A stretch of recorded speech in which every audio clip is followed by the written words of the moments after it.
Hello, welcome to the 12 Months to Marathon podcast with me, John Hill, the running podcast for the over 35s with Marathon Dreams, episode 26, Random Musings Part 2. Now, please excuse me when I'm doing this podcast. I'm a little bit jaded. I flew back this morning from my Christmas break away. It was an early flight. I haven't exercised today because of the way it's fell, so it's a bit of a tricky one for me, that is, because I'm all discombobulated as the word goes. But I'm halfway through week 6 of marathon training, as I talked about before. I made it through 2024 only having 2 drinks of alcohol, as I talked about on last week's podcast. Feel free to listen to that. So today's going to be a bit of a random musing based on some work that I've been doing on myself over the last couple of months, which will really help you as a runner, even though a lot of it you might think is not directly related to running. So, like I said, I made it to the end of the year without drinking any alcohol, including New Year. For a lot of us, next week is really the week when things start again, because I think, particularly here in the UK, the kids are off school until next week. So that's kind of the major waypoint, as it is, when we dictate if it's like a new year or things have started again. So even though it is technically New Year, a lot of people aren't classing it as proper New Year until next week, when everyone trudges back to work, as it were, and we get stuck in the traffic and we have to take the kids to school and things like that. So when I talk about the last couple of podcasts of the year, that's what I mean. I did one last week and one this week, and I wanted to share some experiences with you that I think will really, really help you. So, a bit of background. If you've listened to the intro and you know the background, I won't go into it in full depth, but I've been on a bit of a journey for the last 20 years nearly that involved me losing weight back in 2005. Now, that was a big change for me, because I had to completely change the way I saw myself, which then led me to completely change the way I saw the world. Now, that led me to go from being somebody whose paradigm of the world, or view of the world, as it were, was being overweight, being unhealthy, being reactive, living for the weekends, always wanting something external to make me feel good, to being someone who's quite fit, to then started to,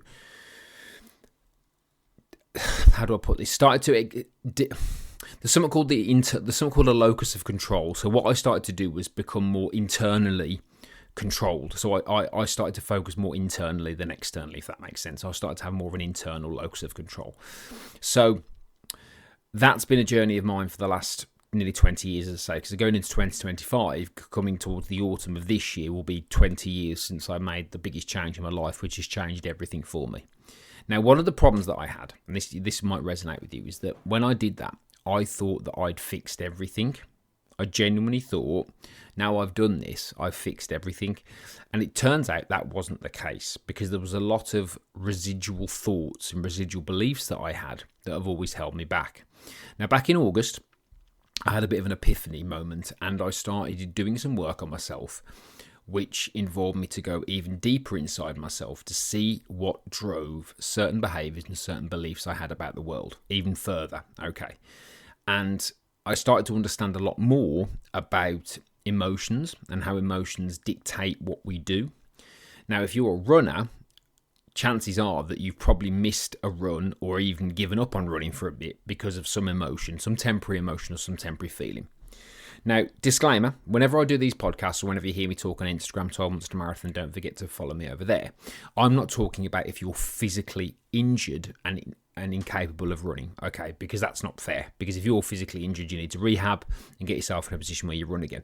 What I'm talking about is either when you decide not to run and you're physically able to, or you're recovering from an injury and you're able to run and choosing not to. So not injured, not physically injured, because that's not fair. So basically, what we do is sometimes we operate through very low-level emotions, right? So that's guilt, shame, apathy are the lowest of the three. And apathy is like where depression comes from. It's the what's the point mindset. But the lowest two are guilt and shame. And what I identified was a lot of the things that I was doing were guilt and shame based. So they were guilt and shame based. They weren't actually productive, and I was doing things because, I'll give you an example. I won't go too much into this because, number one, it's about me, and number two, it goes a bit deep, and that's not what this is about. It's about helping you, really. But so one of the things I noticed was that I'm a people pleaser, so an incessant people pleaser, to the point of I was doing things because I thought people would shout at me or be disapproving of me, and there's layers to that, and that was one of the things that I identified, and that's where a lot of my decision making was coming from. But then I was making these decisions that weren't serving me very well because of that particular belief that I had to challenge. So that's been one of the biggest eye-openers for me this year is that things had to change, and things still have to change, and I'm still in a process of change. Because one of the things that I've learned from the work I've been doing, that life is transient, right? So things come and go, and you're going to lose some and you're going to win some, but you are going to lose things. That's money, that's people, that's situations. Now, I lost my mum was 64 when she died. That was like 11 years ago. And that was the first time that I experienced proper loss at a time when you wouldn't expect it. Because for a lot of us, we kind of expect our grandparents to die at hopefully an oldish age. And that's something we kind of condition ourselves with when we're younger. Because, when you start to get a certain age, people's grandparents start to pass away when they're older, which is something you're accustomed to. When your parents pass away and they're quite young, it's quite a shock. And I dealt with it relatively well. There were elements I didn't deal with very well, but I dealt with the bulk of it quite well because I had people that relied on me. Now, what I've realised is that things come and go. But ultimately, when you put yourself through challenges, yourself, as in you're putting yourself through the challenges, that's a problem. Because what you do is you lock yourself into these negative emotions that you think, because you've been told you have to. Like, you have to feel guilty, you have to feel shame, you have to feel apathy, you have to feel fear. And you don't. And if you're consciously aware of these feelings, you can change them. Okay. And that's really big for runners, massive for runners, because I speak to runners all the time who have physically chosen not to run anymore for whatever reason. They've believed that they can't run anymore, and then they believe that they're not a runner. And then all of a sudden, a year, 2 years down the line, they come back to it and it's a struggle to get back to it. Now, well done for getting back to it first and foremost. Let's put this into context. But ultimately, it's that decision that we make, and it's a permanent decision based on a temporary feeling or a temporary emotion. And what I want to pass on to you today is that if you're able to consciously analyse your feelings and go, why do I feel this way? And allow yourself to feel this way, and then choose to feel differently, you're going to make some real progress. And this is tough.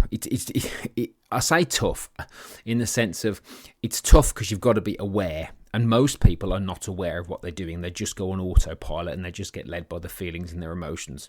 So, for example, if you're thinking about entering a particular race, it's probably not because you're not physically able to do it that you won't do it. Now, for example, I've talked about 2025, New Year's resolutions, setting a goal that's going to blow your mind.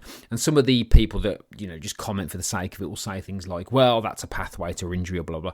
Well, it is if you're going to be silly. What I'm talking about is a goal that would blow your mind, whatever that is. For some people, that's getting out of bed. For some people, that's a 5K. For some people, that's an hour walk. It doesn't really matter. But if it's something that's going to blow your mind, it's probably not the physical side of it that's going to stop you doing it. For example, there are things that I would love to do, but my life wouldn't allow me to do it because of my circumstances, but I could physically do it, yeah?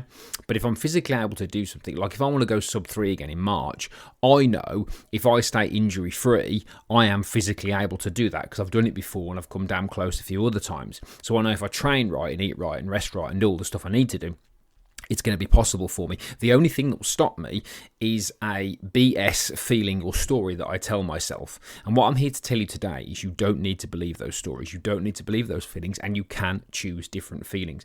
And this is an ongoing process, okay? So I've had a really, really good end of the year because I've been able to let go of certain feelings and certain things that were no longer serving me, okay? And I've been able to focus on internally what I actually want.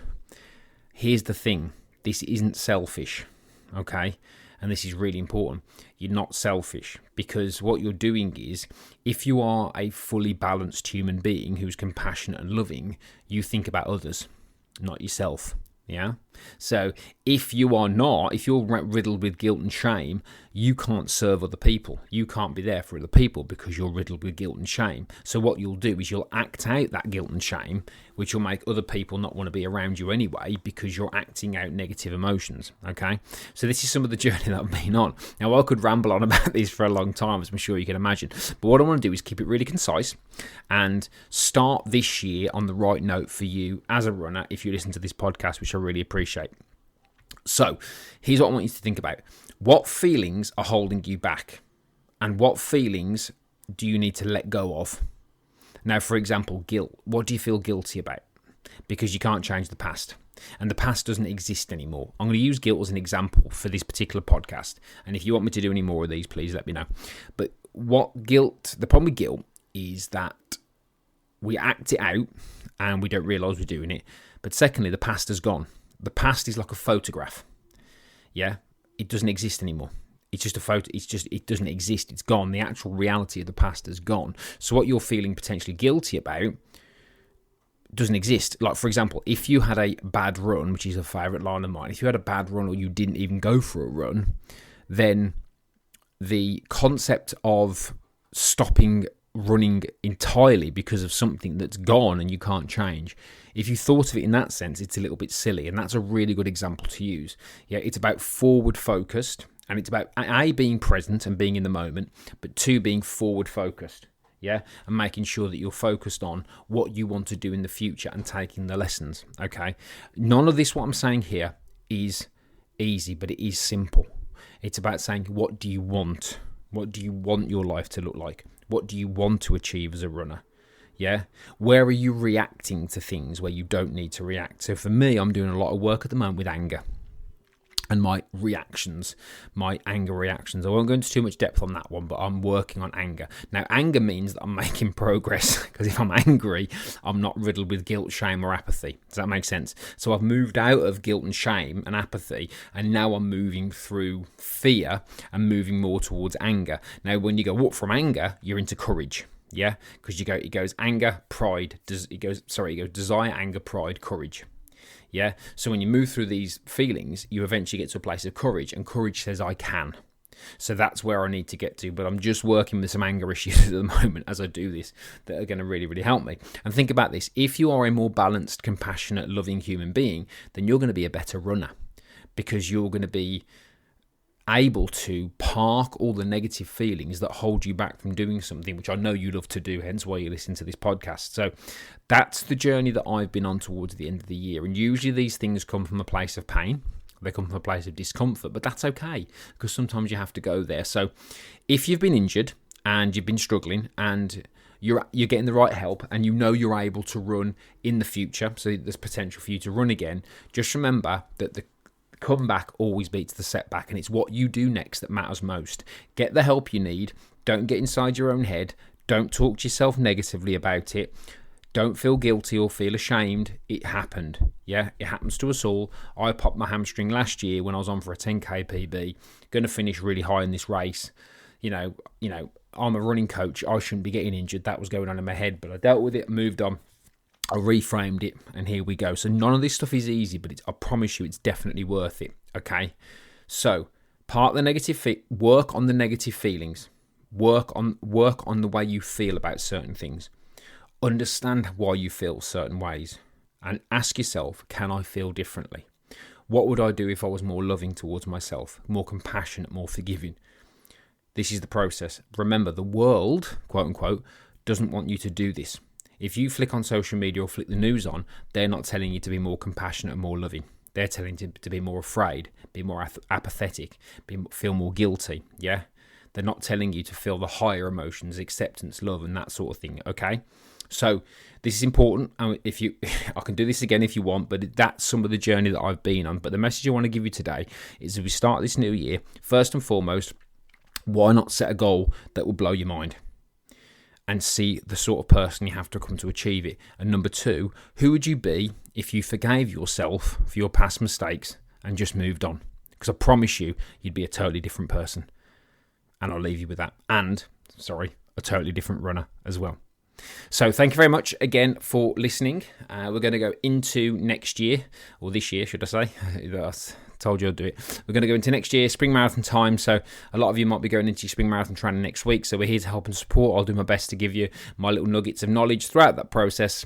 Of course, going through my own marathon journey as well. So thank you very much for listening. I do appreciate it. Don't forget to hop over to 12 Months to Marathon and drop me a follow over there. Your comments and your banter and your support are appreciated over there. Don't forget to like and share this podcast wherever you get your podcast from. Subscribe to it, which is really helpful, and also drop it a favourite as well. The quick process, which I really do appreciate, which helps me. Thank you very much for listening as always. Let's get after 2025. Let's get after those big goals. Let's become better runners, better people, and let's see if we can make a dent in the universe. Thank you very much, and I'll speak to you all soon.